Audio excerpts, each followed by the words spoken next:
सभी को नमस्कार। ये वीडियो जितने भी लड़के 12th का एग्ज़ाम दे रहे हैं यूपी बोर्ड का, उनके लिए बिल्कुल रामबाण है, क्योंकि ये जो अभिक्रिया दी है एक लॉन्ग क्वेश्चन 3 नंबर का ज़रूर आएगा। तो इस वीडियो को वो लोग ज़रूर शेयर करेंगे जिनके छोटे भाई बहन पढ़ रहे हैं इंटर में, या मेरा ऐसा लड़का वीडियो देख रहा हो जो स्वयं इंटर में हो या फर्स्ट ईयर में भी हो, क्योंकि आगे उसको भी इंटर देना है। तो वो लोग ज़रूर इसको शेयर करेंगे और इतना बेहतरीन तरीका तुमको बताएंगे, तुम पढ़े चाहे जहाँ हो, कभी ऐसा देखे भी नहीं होगे। ठीक है, बहुत आराम से बताएंगे और कसम से चाहे परिवार को दिखा लेना, अगर थोड़ा सा भी केमिस्ट्री उनको आती होगी तो तुमको जो लगता है सबसे कठिन, वो कठिन है नहीं, बहुत सरल है, बस बताने का तरीका होना चाहिए। तो चलो देखो। अच्छा, और एक चीज़, तरीका बढ़िया लगे तो कसम से कमेंट ज़रूर करना और वीडियो को शेयर करना, और हो सके तो सब्सक्राइब भी कर लेना और करवाना लोगों को। और तुमको इसके बाद फिर से मैं एक वीडियो लेकर के आऊँगा बोर्ड पेपर के लिए, समझ रहे हो? तो बहुत बढ़िया। चलो ध्यान दो। अच्छा, कहीं जाना वाना नहीं, बस यहीं चुपचाप देखो। तो दिया है, दी हुई अभिक्रिया को ऑक्सीकरण संख्या विधि द्वारा संतुलित कीजिए।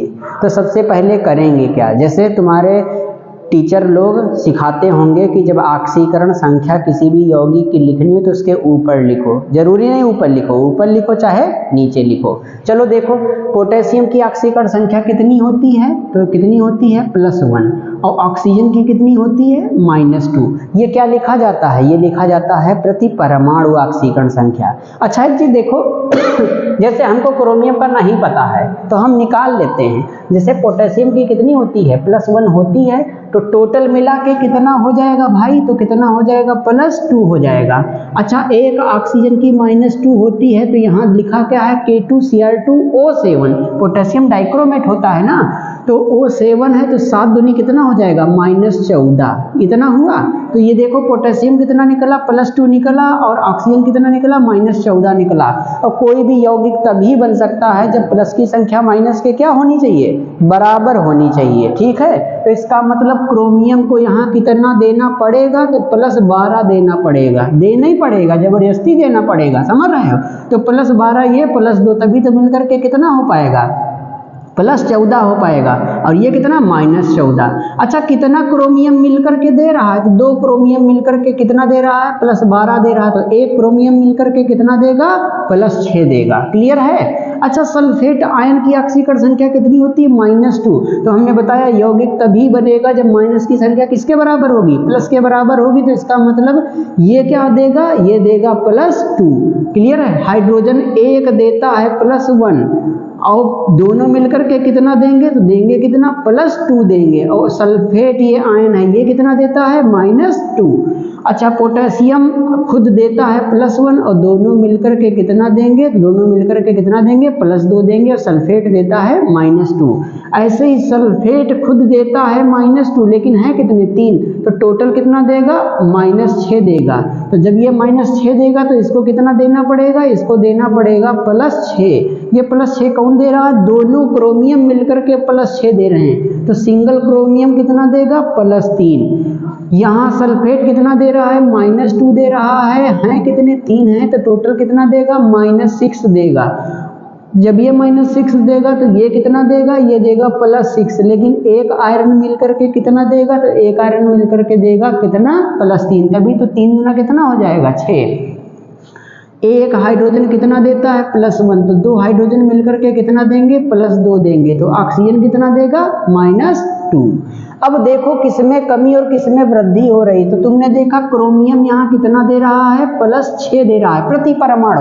प्रति का मतलब क्या होता है, एक परमाणु। तो प्रति परमाणु यहाँ कितने क्रोमियम है, 6 हैं, +6, और यहाँ क्रोमियम कितना है, +3 है। तो तुम लोग लिखोगे ये वाला उठा करके K2Cr2।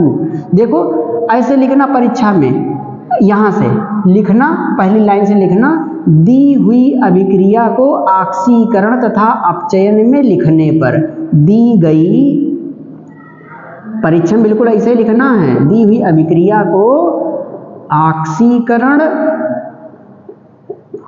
तथा अपचयन में लिखने पर तो देखो पहला वाला लिखो K2Cr2O7 पोटेशियम डाइक्रोमेट। यहाँ क्रोमियम कितना दे रहा है? +6 दे रहा है। और यहाँ क्या लिखोगे? क्रोमियम वाला उठा के लिख लो Cr2SO4 का होल थ्राइस। यहाँ क्रोमियम कितना दे रहा है? +3। ये बताओ पहले क्रोमियम 6 दे रहा था, आगे जाके कितना दिया? +3। तो यानी यहाँ क्या हो रही है? तो तुम लिखोगे ऑक्सीकरण संख्या में क्या हो रही है? ऑक्सीकरण संख्या में क्या हो रही है? कमी हो रही है। ऑक्सीकरण संख्या में कमी। और अगर ऑक्सीकरण संख्या में कमी है तो फिर ये किसका हो जाएगा? ये अभिक्रिया हो जाएगी किसकी? अपचयन की हो जाएगी। क्लियर? अब इसको समीकरण नंबर कौन सा डाल दोगे? समीकरण नंबर 1 डाल दोगे। ये समीकरण नंबर 1 हो जाएगी। क्लियर? अच्छा देखो दूसरा, देखो दूसरा वाला कौन होगा? तो दूसरा वाला होगा FeSO4 और एरो करके देखोगे तो यहाँ क्या लिखोगे? Fe2SO4 का होल थ्राइस देखोगे।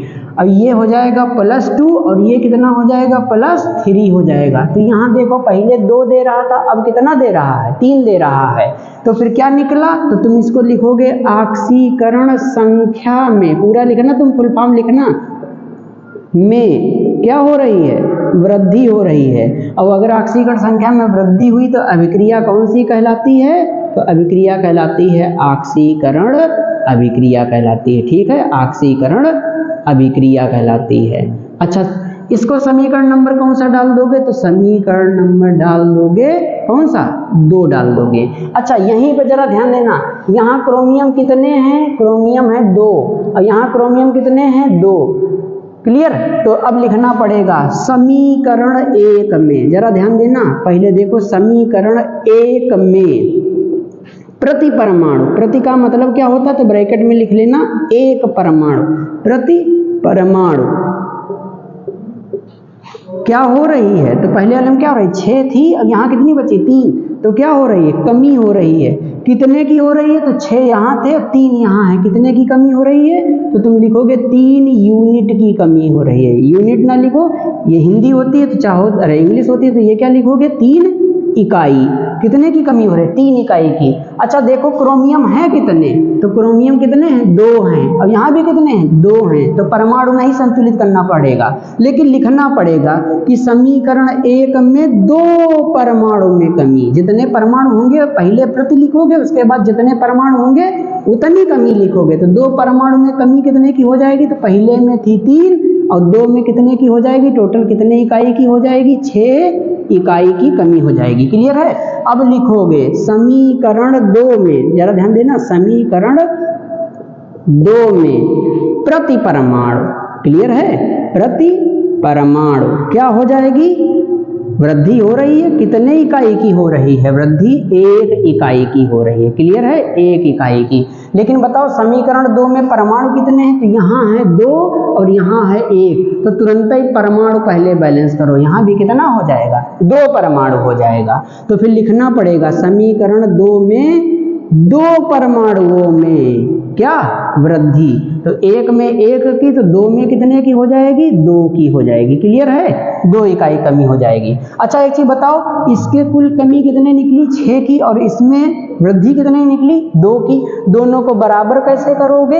अगर मैं इसको 3 से गुणा कर दूं, 3 को गुणा किससे किए हो? समीकरण 2 को 3 से गुणा कर दें तो इकाई इकाई बराबर हो जाएगा। 3 से गुणा करोगे तो इसमें भी कितना यूनिट हो जाएगा? 6 यूनिट हो जाएगा। क्लियर है? 6 यूनिट जब हो जाएगा तो समीकरण 2 को गुणा किए हो, तो समीकरण 2 हमारी यही तो थी, तो 3 गुना कितना हो जाएगा? हो जाएगा 6FeSO4। और यहाँ कितना हो जाएगा? तो यहाँ जब कुछ नहीं दिया तो कितना दिया? 1 दिया, तो कितना हो जाएगा? 3Fe2SO4 का होल थ्राइस हो जाएगा। अब देखो सबकी यूनिट बराबर हो गई। अब क्या करोगे? समीकरण जो 2 है उसको जब बैलेंस तुमने कर लिया तो समीकरण 1 के साथ क्या करोगे? जोड़ दोगे। तो समीकरण 1 के साथ जोड़ोगे तो अगला फिर क्या करोगे? यहाँ लिखना पड़ेगा समीकरण 1 व 2 को जोड़ने पर, ये बिल्कुल बोर्ड पेपर में ऐसे ही करना, समीकरण 1 व 2 को जोड़ने पर। तो जोड़ेंगे कैसे, देखो तो पहले वाला उठा लो, क्या हो जाएगा K2Cr2O7 + 6FeSO4 और एरो करके क्या लिखोगे, तो लिखोगे क्या Cr2SO4 का होल थराइज लिखोगे प्लस 3Fe2SO4 का होल थराइज लिखोगे। अब लिखना लास्ट में H2O संतुलित करने पर, H2O संतुलित करने पर, क्लियर है। तो जो भी छूट गया था शुरुआत में वो भी जोड़ लिया जाता है। तो सबसे पहले संतुलित वाली लिखो, क्या लिखोगे K2Cr2O7 + 6FeSO4 प्लस छूट क्या गया था H2SO4, तो हमने क्या लिख लिया H2SO4 एरो। अब लगा लो जो छूट गया था, क्या छूटा था K2SO4, देखो छूटा था कि नहीं, K2SO4 प्लस Cr2SO4 का होल थराइज प्लस 3Fe2SO4 का होल थराइज प्लस H2O, क्लियर है। अब देखो कितने हो गए SO4 यहाँ कितने, 3 ये हैं, 3 और 1 4 और 3 ये हैं और 3 से गुणा करो, 3 3 9, 9 3 12, 12 और 1 13, 13 सल्फेट हो गए यहाँ। अब यहाँ कितने 6 यहाँ हैं, और अगर यहाँ 7 लगा दे तो 7 6 कितने हो जाएंगे 13 हो जाएंगे, बैलेंस हो गई। और जब यहाँ 7H2 है तो यहाँ भी क्या हो जाएगा 7H2O, खत्म। 3 नंबर मिल गए, पक्का 3 नंबर मिल गए, समझ पाए। अच्छा यहाँ देखो कैसे हो सकता है जोड़ना भूल गए, देखो 3 ये सल्फेट हैं, 3 और 3 से गुणा करोगे तो 3 3 कितना हो जाएगा 9 और 9 3 12, अरे SO4 अकेला होता है ना, 3 आगे लगा तो कितने हो जाएंगे 3 3 3 9 3 12 12 1 13, तो यहाँ पहले 6 थे और 7 जोड़ दोगे तो क्या हो जाएगा 7 6 13। अच्छा अगर ना समझ पाए हो तो देखना कैसे सल्फेट जोड़े आते हैं। ये बताओ कमी किस में हो रही थी, K2Cr2O7 में 6 थे ना क्रोमियम, प्लस 6 थी और कमी हो रही थी यहाँ कितनी +3 की। तो याद रखना जिसमें कमी होती है, कोई भी ऐसा यौगिक जो यहाँ पहले लेफ्ट में दे रहा हो, मान लो ज़्यादा दे रहा हो, राइट में क्या दे रहा हो कम दे रहा हो, तो जिसमें कमी होगी तो यहाँ ज़्यादा दे रहा है, यहाँ क्या दे रहा है कम दे रहा है, तो इसी में तो कमी हो रही है। तो जिसमें कमी होगी उसमें देखेंगे ऑक्सीजन नंबर, आप क्या देखेंगे ऑक्सीजन की संख्या कितनी, ऑक्सीजन 7। तो याद रखना जिसमें कमी होती है और कमी होगी तो अभिक्रिया कौन सी कहलाएगी, तो जिसमें कमी होती है क्रिया कौन सी कहलाएगी अपचयन। याद रखना अपचयन अभिक्रिया में जितने ऑक्सीजन होते हैं सदैव उतने ही क्या निकलते हैं जल, तो कितने निकलेंगे जल 7 निकलेंगे। और जब यहाँ 7H2O कर लोगे तो ऑटोमेटिक यहाँ क्या करना पड़ेगा 7H2O करना पड़ेगा। तो अगर ऐसे जोड़ना चाहते हो तो ऐसे जोड़ लो। अच्छा अब कैसा लगा बिल्कुल दूसरी बार देखना और फिर कह रहा हूँ ध्यान से सुनो। घर में गांव मोहल्ला में तुम्हारे जवार में कहीं भी अगर इंटर में बोर्ड पेपर दे रहा है लड़कवा तो एक वीडियो जरूर दिखाना, कसम से वही के 3 नंबर पक्के हो जाएंगे। और अगर समझ लेना यह समझ नहीं पाए हो तो कसम से कुशाग्र बुद्धि के बालक हो, अब इतना सरल नहीं समझ पाए, जरा यूट्यूब की दुनिया में देख लेना। अगर इससे बढ़िया भी कोई समझा पा रहा हो तो हमको ज़रा वीडियो ज़रूर भेजना, कमेंट जरूर करना। और कैसा लगा वीडियो, तुमको कुछ हेल्प मिली है कि नहीं मिली है, कमेंट जरूर करना। और अगर कसम से तुम्हारी समझ में आया है और कुछ अच्छा रिस्पॉन्स मिला तो हम वादा करते हैं, पेपरवा भाई लगा है ना, कल से शुरू है, परसों से 22 तारीख से शुरू है ना यूपी बोर्ड का पेपरवा, तो देखना हम कुछ ना कुछ चीज़ें डालते रहेंगे, बिल्कुल एग्जैक्ट एग्जाम ओरिएंटेड डालेंगे, ठीक है। अभी तुमको हम प्रयोगशाला विधि समझाएंगे, प्रयोगशाला विधि रटते रहते हो, अरे घर में जैसे चाय बनाते हो, चाय बनाना आता है तो प्रयोगशाला विधि आती है, ठीक है। जैसे एक क्वेश्चन आता है फर्स्ट पेपर में, आवर्त सारणी में 6th वर्ग के सभी तत्वों की विवेचना कीजिए, कुछ नहीं बिल्कुल सिंपल है, कर देना 3 नंबर पक्की, प्रयोगशाला विधि 3 नंबर पक्का, ये 3 नंबर पक्का। तुमसे क्या उम्मीद है, वीडियो को शेयर जरूर करो हैं और सब्सक्राइब करवाओ एग्जाम हब ऑफिशियल से। चलो रखते हैं, धन्यवाद। कैसा लगा जरूर बताना।